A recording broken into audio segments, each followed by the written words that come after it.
Hello मेरे प्यारे प्यारे व्यूअर, कैसे हैं आप लोग। तो आपकी कहानी वाली दीदी आप लोगों के लिए फिर से एक नई कहानी लेकर हाजिर है। आज की कहानी का नाम है सुहाग की साड़ी, जो मुंशी प्रेमचंद जी के द्वारा लिखी हुई है।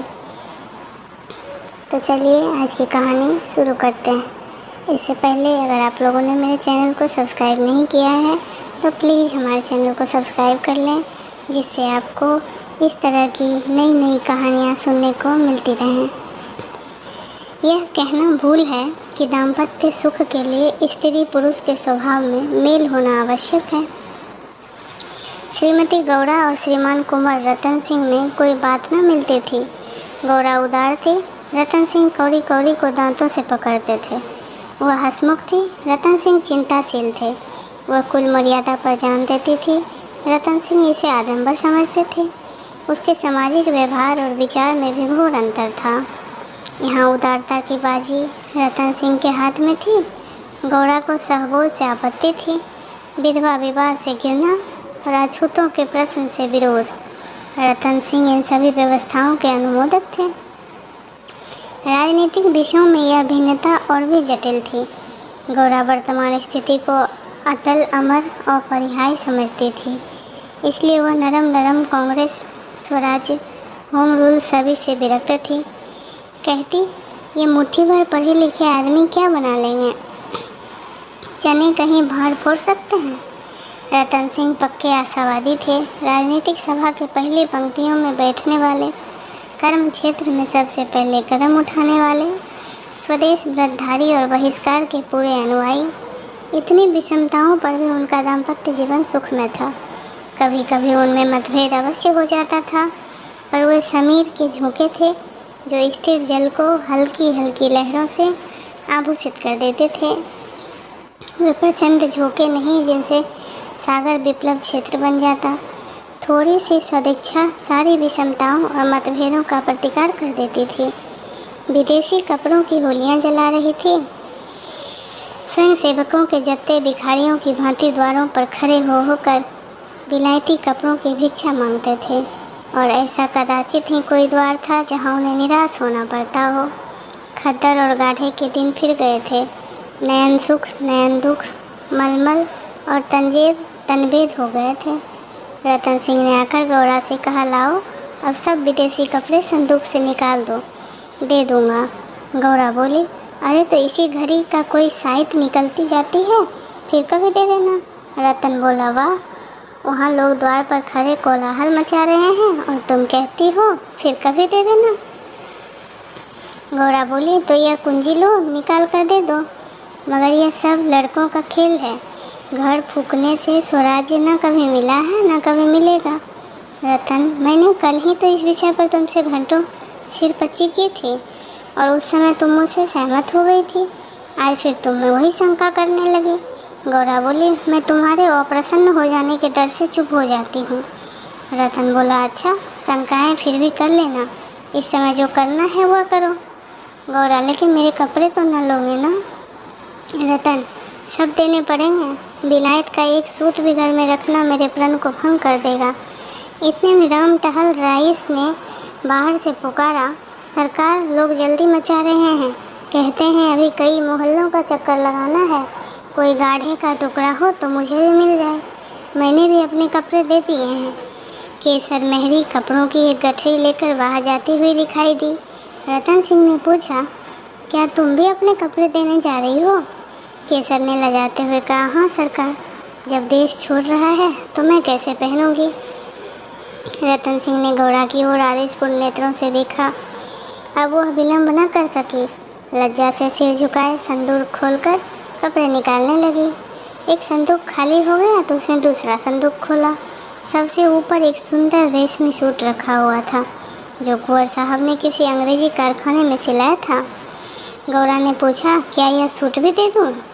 रतन बोला, हाँ हाँ, इसे किस दिन के लिए रखोगे? गौड़ा, यदि मैं यह जानती कि इतनी जल्दी हवा बदलेगी तो कभी सूट न बनवाने देती, सारे रुपये खून हो गए। रतन सिंह ने कुछ उत्तर नहीं दिया। जब गौड़ा ने अपना संदूक खोला और जलन के मारे स्वदेशी विदेशी सभी कपड़े निकाल निकाल कर फेंकने लगे, वह आवेश प्रवाह में आ गई। उनमें कितनी ही बहुमूल्य फैंसी जैकेट और साड़ियाँ थीं जिन्हें किसी समय पहनकर वो फूल ही नहीं समाती थी। बाज साड़ियों के लिए तो उसे रतन सिंह से बार बार तकादे करने पड़े थे। इस पर समय सबकी आंखों में खटक रहा था। रतन सिंह उसके भावों को उतार रहे थे। स्वदेशी कपड़ों का निकल जाना उन्हें अखर रहा था, पर यह समय चुप रहने में ही कुशल समझते थे। जिस पर भी 2-3 बार वाद विवाद की नौबत आ ही गई। एक बनारसी साड़ी के लिए तो वह झगड़ा कर बैठी। उसे गौरा के हाथों से छीन लेना चाहा, पर गौरा ने एक न मानी, निकाल ही फेंका। सहसा संदूक में से एक केसरिया रंग की तंजीब की साड़ी निकल आई, जिस पर पक्के आंचल और पल्ले टके हुए थे। गौरा ने उसे जल्दी से अपनी गोद में छिपा लिया। रतन सिंह ने पूछा, ये कैसी साड़ी है? गौरा बोली, कुछ नहीं, तंजीब की साड़ी है, आंचल पक्का है। रतन, तंजीब की है? तब तो ज़रूर ही विलायती होगी। उसे अलग क्यों रख लिया? क्या वह बनारसी साड़ियों से अच्छी है? गौरा बोली, अच्छी तो नहीं है, पर मैं इसे नहीं दूंगी। रतन, वाह, विलायती चीज़ को मैं नहीं रखने दूंगा, लाओ इधर दो। गौरा बोली, नहीं, मेरी खातिर इसे रहने दो। रतन बोला, तुमने मेरी खातिर एक भी चीज़ ना रखी, मैं क्यों तुम्हारी खातिर करूं? गौरा, पैर पर पड़ती हूँ, जिद ना करो, रख लेने दो। रतन बोला, स्वदेशी साड़ियों में से जो चाहो रख लो, लेकिन इस विलायती चीज़ को मैं नहीं रखने दूंगा। इसी कपड़े की बदौलत हम गुलाम बने, यह गुलामी का दाग अब मैं नहीं रख सकता। लाओ इधर गौरा, मैं इसे नहीं दूंगी। एक बार नहीं, 1000 बार कहती हूँ कि नहीं दूंगी। रतन ने बोला, मैं इसे लेकर छोड़ूंगा। इस गुलामी के पटके को, इस दासत्व के बंधन को किसी तरह नहीं रखूँगा। गौरा बोली, नाहक जिद करते हो तुम। रतन, आखिर तुमको इससे क्यों इतना प्रेम है? गौरा बोली, तुम तो बाल की खाल निकालने लगते हो, इतने कपड़े थोड़े हैं, एक साड़ी ही तो रख ली, क्या हो गया? रतन बोला, तुमने अभी तक इन होलियों का आशय ही नहीं समझा। गौरा, खूब समझती हूँ, सब ढोंग है, 4 दिन में जोश ठंडा पड़ जाएगा। रतन बोला, तुम केवल इतना बतला दो कि यह साड़ी तुम्हें क्यों इतनी प्यारी है, तो शायद मैं मान जाऊँगा। गौरा बोली, यह मेरे सुहाग की साड़ी है। रतन जरा देर सोचकर बोला, तब तो मैं इसे कभी नहीं रखूँगा। मैं विदेशी वस्त्र को यह शुभ स्थान नहीं दे सकता। इस पवित्र संस्कार का यह अपवित्र स्मृति चिन्ह घर में नहीं रख सकता। मैं इसे सबसे पहले होली की भेंट करूँगा। लोग कितने हतबुद्धि हो गए थे कि ऐसे शुभ कार्यों में भी विदेशी वस्तुओं का व्यवहार करने में संकोच नहीं करते थे। मैं इसे अवश्य होली में जला दूँगा। गौरा बोली, कैसा आप शगुन मुँह से निकालते हो? रतन बोला, ऐसी सुहाग की साड़ी का घर में रखना ही आप शगुन है, अमंगल है, अनिष्ट और अनर्थ है। गौरा बोली, यूँ चाहे ज़बरदस्ती छीन ले जाओ, पर खुशी से तो नहीं दूंगी। रतन, तो फिर ज़बरदस्ती ही करूँगा, मजबूरी है। यह कहकर वह लपके कि गौरा के हाथों से साड़ी छीन लो। गौरा ने उसे मजबूती से पकड़ लिया और रतन की ओर कातर नेत्रों से देखकर कहा, तुम्हें मेरे सिर की कसम। केसर मेहरी बोली, बहू जी की इच्छा है तो रहने दीजिए ना। रतन सिंह ने बढ़े हुए हाथ रुक गए, मुख मलिन हो गया। उदास होकर बोले, मुझे अपना व्रत तोड़ना पड़ेगा, प्रतिज्ञा पत्र पर झूठे हस्ताक्षर करने पड़ेंगे। खैर, यही सही। शाम हो गई थी। द्वार पर स्वयं सेवक गनशोर मचा रहे थे। कुंवर साहब, जल्दी आइए, श्रीमती जी से भी कह दीजिए हमारी प्रार्थना स्वीकार करें, बहुत देर हो रही है। उधर रतन सिंह ने असमंजस में पड़े हुए थे कि प्रतिज्ञा पत्र पर कैसे हस्ताक्षर करूँगा। विदेशी वस्त्र घर में रखकर स्वदेशी व्रत का पालन कर कैसे आगे कदम बढ़ा चुका हूँ, पीछे नहीं हटा सकता। लेकिन प्रतिज्ञा का अक्षरश पालन करना अभिष्ट भी तो नहीं, लेकिन उसके आशय पर लक्ष्य रहना चाहिए। इस प्रकार से मुझे प्रतिज्ञा पत्र पर हस्ताक्षर करने का पूरा अधिकार है। त्रियाहट के सामने किसी की नहीं चलती है। यूँ चाहूँ तो एक तानों में काम निकल सकता है, पर उसे बहुत दुख होगा। बड़ी भावुक है, उसके भावों का आदर करना मेरा कर्तव्य है। गौरा भी चिंता में डूब गई थी। सुहाग की साड़ी सुहाग का चिन्ह है, उसे आग कितने अपशकुन की बात है। ये कभी कभी बालकों की भांति जिद करने लगते हैं, अपनी धुन में किसी की सुनते नहीं, बिगड़ते हैं तो मानो मुँह ही सीधा नहीं होता है। लेकिन वे बेचारे भी अपने सिद्धांतों से मजबूर हैं।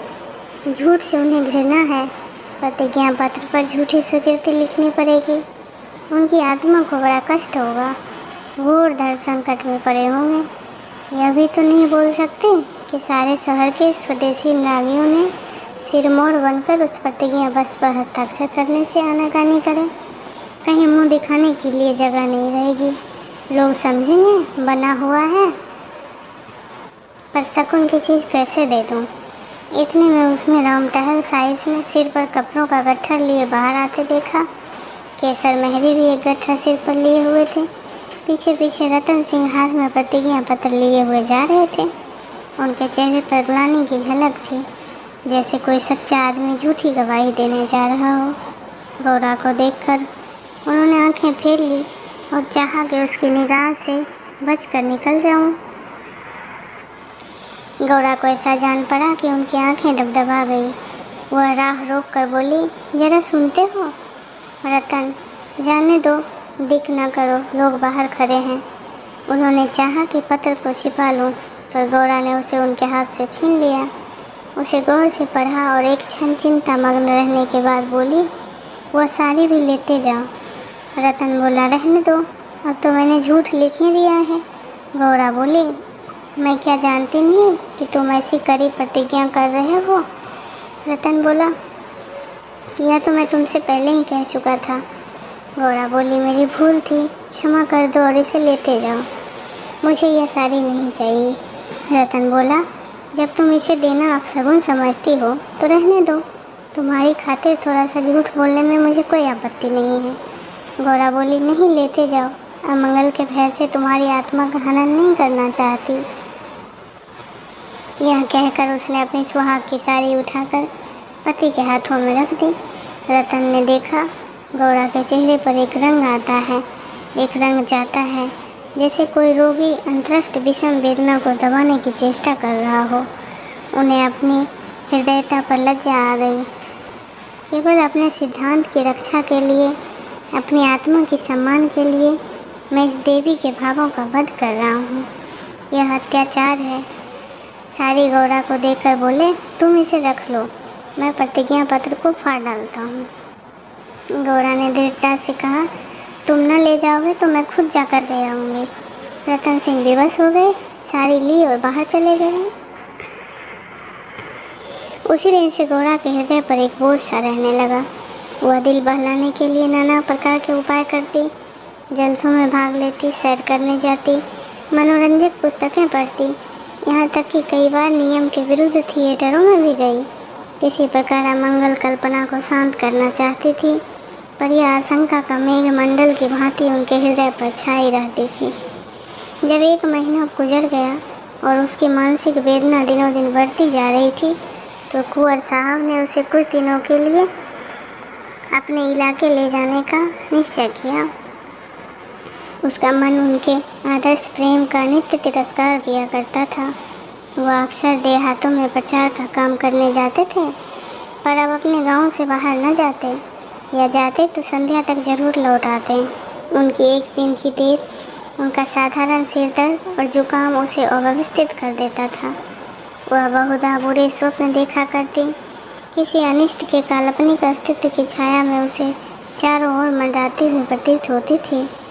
वह तो देहात में पड़ी हुई आशंकाओं की कठपुतली बनी हुई थी, इधर उसकी सुहाग की साड़ी स्वदेश प्रेम की वेदी पर भस्म होकर सिद्धि प्रदायिनी भभूत बनी हुई थी।